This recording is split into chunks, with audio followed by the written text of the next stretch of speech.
منى، وقولي لنا يعني اخر الاجواء بعد ما يعني اطلعتينا في الصباح ان كان في مسيره من جماعه الاخوان المسلمين بتنتوي ان تخرج في شوارع الاسكندريه.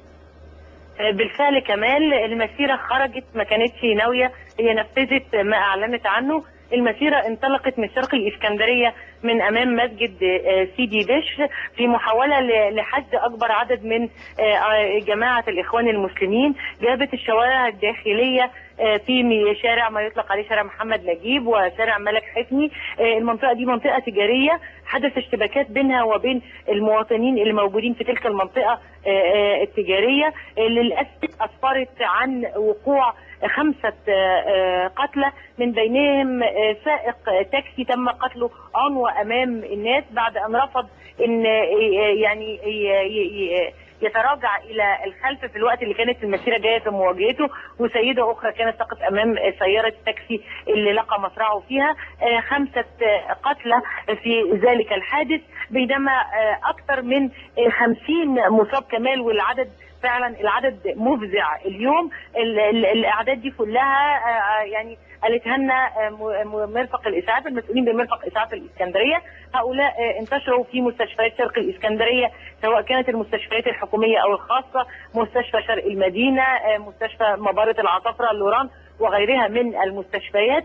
المسيره في مسيرها الطبيعي بشارع بطول الكورنيش في مسافه اكثر من 7 ل 8 كيلومتر امام المنطقه الشماليه العسكريه. اعلنت حاله التاهب، ودي في منطقه سيدي جابر، خشيه ان يكون هناك احتكاك بينه وبين قوات المسلحه اللي بتقوم بتامين شارع المشير، وده الشارع الممتد بطول سيدي جابر من الكورنيش وحتى طريق الحريه.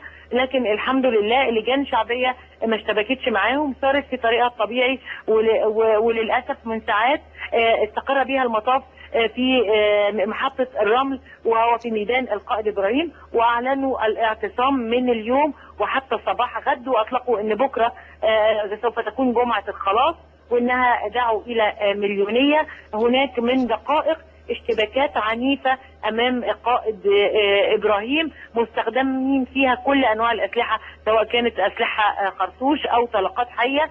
مديرية الامن ورجال الامن حتى الان ما انطلقوش، لكن ربما خلال الساعات القادمة ومع بداية الحظر هيتم تدخل من قبل القوات المسلحة كما أخبرنا المسؤولين بالمنطقة الشمالية العسكرية والقوات البحرية، لأن دي فترة الحظر ربما يكون هناك تعامل معهم بطريقه او باخرى منعا لحدوث هذا الاعتصام اللي هم بيدعوا ليه في ميدان القائد ابراهيم، لان وهناك اشتباكات بينهم وبين مواطنين في المنطقه القريبه من القائد ابراهيم. سيارات الاسعاف كمال بتجوب المكان حامله عشرات المصابين خلال الدقائق الماضيه وانا بتحدث معكم الان. يعني بالفعل في نيه للاعتصام من قبل جماعه الاخوان المسلمين والمؤيدين للرئيس المعزول محمد مرسي في محيط مسجد القائد ابراهيم. ايوه كمال بالفعل، وهم داعيين لده، وكانت محاولتهم ان هم ينطلقوا المسافات الطويله من شرق الاسكندريه وحتى القائد ابراهيم في محاوله منهم لحشد اكبر عدد من انصارهم في تجديد دعوتهم للاعتصام. اول ما وصلوا تم توزيع زجاجات المياه، وكان في عدد منهم صايم 6 ايام البيض ادوا صلاه المغرب وقاموا بتوزيع التمر والوجبات الغذائيه. وكان المشهد يعني زي ما احنا شفناه خلال الساعه الماضيه يغلب عليه ان المشهد اللي بيسيطر عليه هو طابع الاعتصام. لكن على حافه المكان ده في منطقه تجاريه في الشوارع المحيطه بيهم، ودي اصيبت بالشلل التام، فعدد من شبان تلك المنطقه اشتبكوا معاهم في محاوله منهم لاثنائهم عن قرارهم وعمل الاعتصام. لكن معركه كر وفر واشتباكات مستمره حتى الان، مصابين بالعشرات بيتم نقلهم من خلال سيارات الاسعاف، لكن ربما يتم التعامل الفعلي من قبل القوات المسلحه والقوات البحريه ورجال الشرطه خلال الدقائق القادمه مع بدايه العد التنازلي لفرض حظر التجوال. نعم، يعني منى، اللواء محمد ابراهيم وزير الداخليه كان اعلن بالامس وشدد على انه لن يسمح باي اعتصام في اي ميدان من ميادين مصر. فين قوات الامن من هذا المشهد اللي انت بتوصف لنا اياه؟ بالفعل يعني حتى اليوم كمان ما كانش فيه متواجدين قوات امن اثناء الاشتباكات اللي كانت يعني وقع ضحيتها عشرات الضحايا، حتى الاسعاف غابت ما وصلتش، وهم اضطروا بينا يعني اضطر الضحايا الخمسه اللي منهم جثث كانت ملقاة على الارض بقوا يستعينوا بينا كاعلاميين في محاوله يعني ان هم يخلونا نتصل بمرفق الاسعاف. وبالفعل يعني انا واحده من الناس اتصلت باكثر من محاوله بمرفق الاسعاف عشان يقوم بحمل الجثث دي اللي ظلت ملقاه لاكثر من ساعه في الشارع في منطقه سيدي بشر، وسط ذهول من كل المره والناس والمسيره اللي حصل فيها الاشتباكات صارت.